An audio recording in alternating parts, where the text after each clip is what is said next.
Bom dia, meus irmãos. Vamos abrir as nossas Bíblias em 1 Pedro,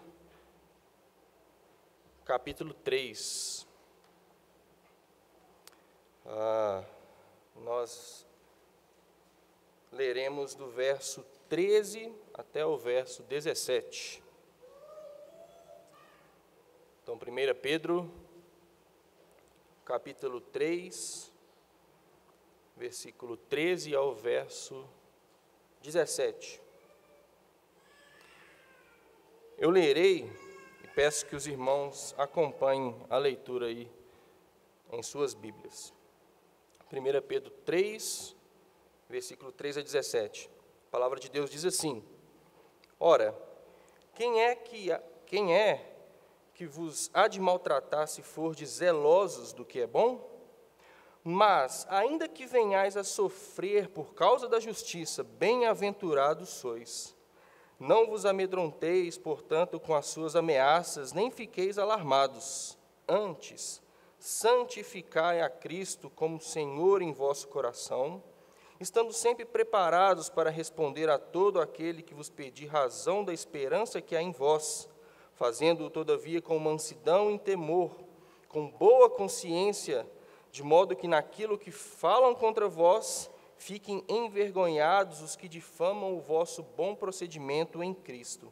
Porque se for da vontade de Deus, é melhor que sofrais por praticardes o que é bom, do que praticando o mal. Vamos fazer mais uma oração, meus irmãos? Pai amado, nós estamos aqui diante da Tua palavra, porque nós sabemos que ela é fonte de vida para nós. Eu te peço, Pai, que o Senhor fale aos nossos corações e que a Tua palavra produza a mudança necessária em nossas vidas. Na prática, possamos agir de acordo com aquilo que nós professamos. No nome de Cristo, nós te oramos. Amém.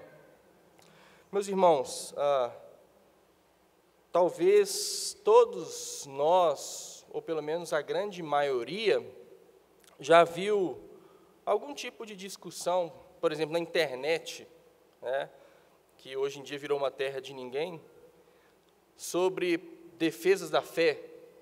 Tem até alguns grupos que são criados na internet, né, a defesa da fé, os apologetas, isso e aquilo outro, com o intuito de defender a fé. Mas quando nós vamos para esses grupos, muitas vezes nós vemos pessoas caluniando as outras, fazendo ataques pessoais, e muitas vezes a defesa da fé vai ficando de lado, justamente porque quando nós entramos nessa, muitas vezes o nosso objetivo não é defender simplesmente, como o apóstolo Pedro diz aqui, a razão da esperança que há em nós, mas muitas vezes nós entramos nessas discussões porque nós queremos defender a nossa própria honra. E como o apóstolo Pedro nos ensina aqui, nós devemos sim defender a nossa fé, defender a razão daquilo que nós acreditamos, mas de uma maneira muito diferente dessa que nós estamos acostumados a ver por aí. Pessoas às vezes gravam vídeos e postam na internet, e isso eu me pergunto muitas vezes, né, será que isso tem contribuído para a pregação do Evangelho, ou será que tem apenas ajudado a criar uma imagem de que o crente é uma pessoa que não é culta, ou o crente é uma pessoa hipócrita, muitas vezes, que não vive aquilo que ele afirma defender? Como, por exemplo, alguns meses atrás, houve uma grande discussão na internet entre duas pessoas conhecidas, um católico e um protestante, sobre alguns aspectos justamente da ceia do Senhor. E o problema, muitas vezes, é que a internet nós não temos como controlar. A discussão até estava num alto nível, até que os seguidores entraram no meio e começaram aquela guerra de palavras ali que não levou a lugar nenhum, somente ao escárnio daquelas outras pessoas que estavam observando do lado de fora. Então, irmãos, nós temos sempre que nos perguntar, quando nós entramos numa discussão desse tipo, se nós estamos entrando de fato para defender aquilo que nós acreditamos, defender a palavra de Deus, ou se nós estamos entrando nessas discussões para defender a nossa própria honra, a nossa própria imagem. Nesse texto aqui de 1 Pedro que nós lemos, é interessante que logo acima, no verso 8, verso 9, o apóstolo Pedro ele nos mostra algumas atitudes que devem fazer parte da nossa vida cristã, da nossa vida cristã diária. Vejam comigo, olha só. Finalmente, sede todos de igual ânimo, compadecidos, fraternalmente amigos, misericordiosos, humildes, não pagando mal por mal ou injúria por injúria, antes, pelo contrário, bendizendo, pois para isso mesmo fostes chamados, a fim de receberdes bênção por herança. Aqui no versículo 13, o apóstolo Pedro, agora parece que ele muda um pouco de foco. Antes ele estava falando das nossas atitudes, agora ele fala da possibilidade de nós talvez sermos perseguidos por sermos zelosos. Tanto é que no versículo 13 ele começa: ora, quem é que vos há de maltratar se fordes zelosos do que é bom?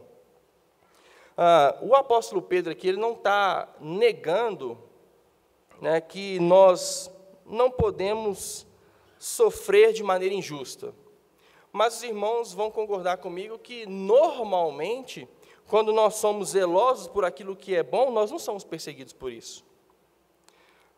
Porém, mesmo assim, o apóstolo Pedro fala assim: mas ainda que venhais a sofrer por causa da justiça. E eu estive pregando lá na nossa igreja sobre as bem-aventuranças, né? E quando nós chegamos lá no versículo 10 de Mateus capítulo 5, bem-aventurados perseguidos por causa da justiça, e muitas vezes nós fazemos confusão desse por causa da justiça, né? Nós achamos que ser perseguido por causa da justiça é quando nós aplicamos a nossa justiça às pessoas, e quando nós defendemos essa nossa justiça, nós somos perseguidos e nós ficamos: olha, eu estou sendo perseguido por causa da justiça. Mas não é isso que Jesus estava falando ali, e nem é isso que o apóstolo Pedro está falando aqui. Ser perseguido ou sofrer por causa da justiça não é por causa da nossa própria justiça, não é por causa daquilo que eu acho que é certo, do modo como eu vejo o mundo, não. Mas é ser perseguido por causa da justiça de Deus, ser perseguido por causa da causa de Cristo. E o apóstolo Pedro, assim como Jesus disse lá em Mateus, diz que nós somos bem-aventurados por isso. Então, irmãos, uma primeira aplicação, talvez, que eu vejo aqui nesse texto nosso, no versículo 13 e no verso 14, é que nós devemos, sim, buscar a justiça de Deus, mesmo que nós tenhamos que sofrer por isso. E muitas vezes isso pode acontecer por um único motivo: o mundo, ele nos odeia. O mundo, os incrédulos, eles odeiam os cristãos verdadeiros, porque a nossa vida é, como Martin Lloyd-Jones diz, é essencialmente diferente da vida deles. Assim como Cristo incomodava muitos fariseus daquela época, a nossa vida deve sim incomodar a vida dos incrédulos. Não porque os meus atos externos vão me salvar ou vão produzir algum tipo de justiça em mim. Não, longe disso. Mas nós temos que tentar viver de acordo como Cristo viveu. Viver para a causa de Cristo. Viver por ser perseguido por causa da justiça dele, não da nossa própria justiça. Os próprios ímpios reconhecem que esse é o caminho normal. Se nós somos zelosos por aquilo que é bom, normalmente nós não seremos perseguidos. Mas, em alguns casos, até por ataques pessoais, muitas vezes que nós sofremos, nós somos perseguidos por isso, sim. Olha só o que Platão afirmou certa vez: injustiça causa revoltas, ódios, lutas entre as pessoas. A justiça, porém, produz concórdia e amizade. Irmãos, por isso que esse texto aqui ele está intimamente ligado ao texto anterior. O apóstolo Pedro ele fala de algumas atitudes que devem reger as nossas relações, mas agora no verso 13 até o final do capítulo 5, até o verso 11 do capítulo 5, ele vai trabalhar a respeito do sofrimento e do serviço cristão. mesmo que nós agimos da maneira como nós devemos agir, muitas vezes nós seremos, como lá no capítulo 4, verso 14, ele diz, no nome de Cristo nós somos injuriados, muitas vezes, né? Só que aí ele diz no verso 15 do capítulo 4, não sofra, porém, como um assassino, como um ladrão, como um malfeitor, ou como quem se intromete em negócios de outrem. E o verso 16 completa, mas, se sofrer como cristão, não se envergonhe disso, antes glorifique a Deus com esse nome.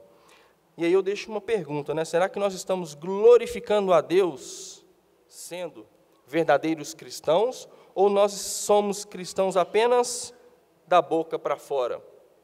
Somente nós professamos isso, mas nós não estamos querendo, de maneira nenhuma, viver isso que nós estamos professando. Irmãos, Pedro continua no versículo 14, dizendo uma coisa muito forte aqui. Não vos amedronteis, portanto, com as suas ameaças. Talvez muitos de nós estamos mais preocupados com aquilo que nós podemos sofrer do que com o livramento que Deus pode nos oferecer. Nós estamos muito mais preocupados, às vezes, com a força dos nossos adversários e nos esquecemos da força do nosso Deus. Esse é um problema, porque nada pode nos separar desse amor. Nada pode nos separar de Deus. Está lá em Romanos, capítulo 8, versículo 35 a 39. E nós, quando nós passamos por situações em que nós somos maltratados, em que nós sofremos por causa da justiça, nós devemos, assim como o salmista, dizer que Ele é o nosso socorro presente na tribulação. Então, nós não devemos ficar amedrontados com aquilo que nós podemos sofrer, mas sim confiar em nosso Deus, porque Ele é a nossa salvação. Ele é quem pode nos livrar das situações, Ele é quem pode nos dar força para passar por essas situações. Continuando no nosso texto, no versículo 15 e versículo 16, nós vemos que nós, mesmo nesses momentos de dificuldade, nós temos que defender a razão da esperança que é em nós. Só que muitas vezes nós fazemos isso de maneira puramente intelectual. Nós estamos preocupados em, às vezes, ler alguns livros de filósofos ou ler várias teologias sistemáticas por aí, e isso é importante, o aspecto lógico, o aspecto racional. Porém, o apóstolo Pedro vai além disso. A defesa da nossa fé não é simplesmente um exercício lógico que nós proferimos quando nós estamos defendendo com alguma pessoa ímpia. Olha o que ele diz no verso 15. Antes de nós defendermos a nossa fé, nós temos que santificar a Cristo como Senhor em nosso coração. O que deve nortear a nossa vida, aquilo que deve ser o nosso Senhor, não é o meu intelecto, não é os autores em que eu me baseio, não são os livros que eu leio, muito menos a lógica que eu uso para construir o meu argumento. Isso é importante, é muito importante, mas isso não deve ser o Senhor da minha vida. O Senhor da minha vida é Cristo Jesus. E o principal objetivo de eu defender a razão da esperança que há em mim é glorificar a Cristo como Senhor em minha vida. Tanto é que o apóstolo Pedro continua, estando sempre preparados para responder a todo aquele que vos pedir razão da esperança que há em vós. Só que nós não podemos fazer isso de qualquer maneira, porque ele continua no verso 16. Muitas vezes nós decoramos o verso 15, mas esquecemos do verso 16. O verso 16 complementa, fazendo-o todavia com mansidão e temor. E aí é que muitos de nós se enganam, porque muitos de nós querem vencer as disputas e as discussões através da força, só para ter aquele gostinho no final de que nós saímos por cima de uma discussão. E o apóstolo Pedro fala justamente o contrário disso, fazendo todavia com mansidão e temor, com boa consciência.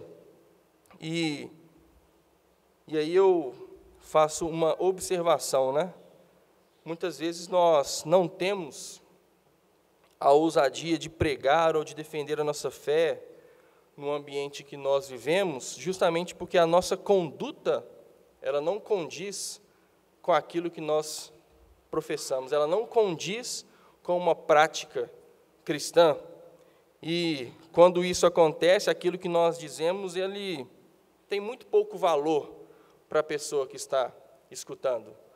Eu trabalhei algum tempo no Colégio Batista, eu sei que tem algumas pessoas que estudam no Colégio Batista, e eles têm um lema, né? O melhor ensino é o exemplo.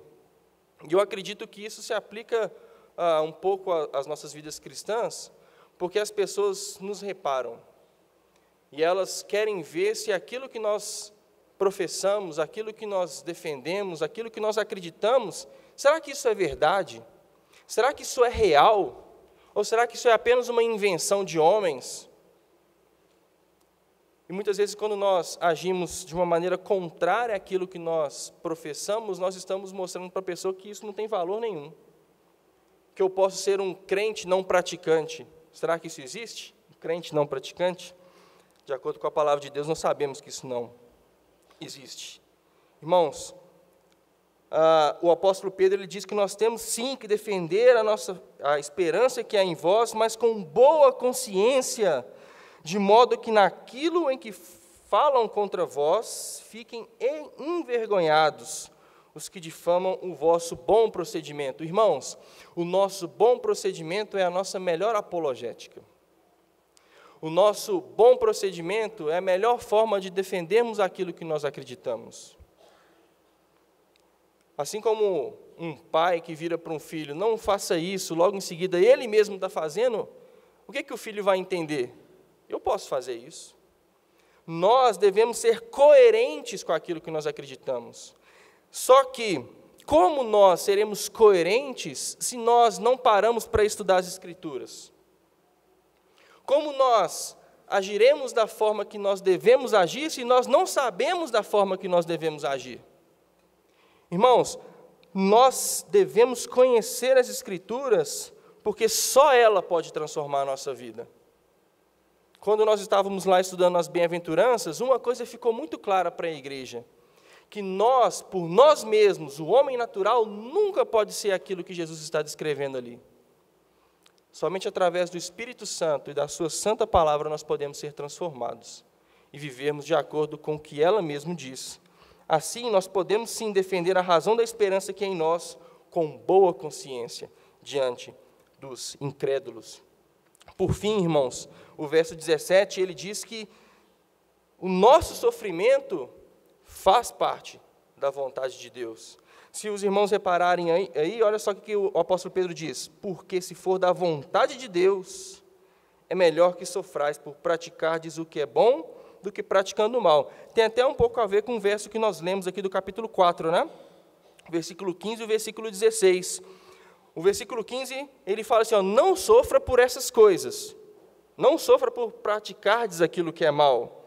E o verso 16 fala, mas se vocês sofrerem como cristãos, aí sim, glorifiquem ao nosso Deus. Irmãos, o nosso sofrimento faz parte da vontade de Deus. E muitas pessoas têm dificuldade, às vezes, de entender essas coisas, porque o Deus que é pregado por aí é um Deus muito genérico.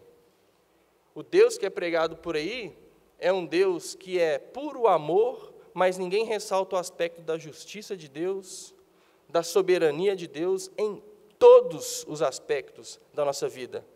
Deus não é simplesmente um Deus que observa as coisas acontecerem, simplesmente permite, mas tudo aquilo que acontece, Ele mesmo decretou em seus decretos eternos. Tudo que acontece faz parte da sua vontade soberana, inclusive o nosso sofrimento. E como nós já lemos no verso 16, eu vou ler novamente, o nosso sofrimento tem que glorificar ao nome de Deus.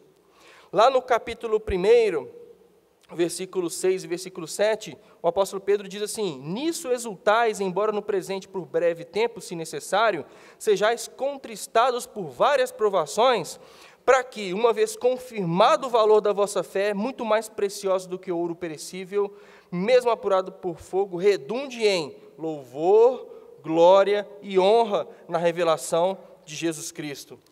Capítulo 4, verso 19 diz: por isso também os que sofrem segundo a vontade de Deus, veja bem, os que sofrem segundo a vontade de Deus, encomendam a sua alma ao fiel Criador na prática do bem. Meus irmãos, nós passaremos sim por aflições, por perseguições. Quando nós estudamos o Sermão do Monte, nós vemos muito isso, principalmente a última bem-aventurança, né? Bem-aventurados perseguidos por causa da justiça.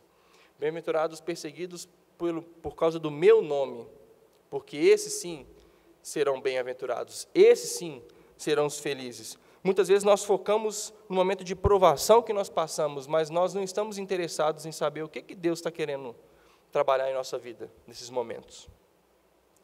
Irmãos, tenham em mente uma coisa: quando nós passamos pelo sofrimento, no meio do sofrimento, lá naqueles momentos de maior angústia, nós devemos orar ao nosso Deus, primeiramente agradecendo, porque Ele é que está permitindo que nós passemos por isso tudo. Em segundo lugar, pedindo força para que Ele nos ajude a passar por esses momentos, porque muitas vezes, nós maldizemos o nosso Deus nesses momentos. Nosso coração é pecaminoso e muitas vezes nós fazemos certas perguntas que não cabem, muitas vezes. Por que eu estou passando por isso? Por que isso está acontecendo comigo? E quando nós fazemos esse tipo de pergunta, lá no interior, nós estamos pensando assim: eu sou bom demais para isso. Por que isso está acontecendo comigo? Mas eu sou muito bom para que isso aconteça comigo. Irmãos, não façam esse tipo de pergunta. Antes, glorifiquem o nome de Deus pelo sofrimento e no meio do sofrimento, porque isso faz parte da vontade do nosso Deus. Então, irmãos, nós, olhando para esse texto, nós vemos que nós, sim, devemos ser zelosos por aquilo que é bom. Nós devemos defender a nossa fé, santificando a Cristo como Senhor em nossa vida. Nós devemos tomar cuidado com o nosso bom procedimento e ter uma boa consciência perante os ímpios, sabendo que o sofrimento, ele faz parte da nossa vida, e nós passaremos por ele. E qual será a nossa reação quando nós passarmos por esses momentos difíceis? Portanto, para terminar, nós devemos buscar a justiça, nós devemos defender a nossa fé com mansidão e estar preparados para sofrermos por Cristo, vivendo sempre de tal forma que a nossa apologética, a nossa defesa da nossa fé seja condizente com os nossos atos. Que Deus possa nos abençoar. Amém.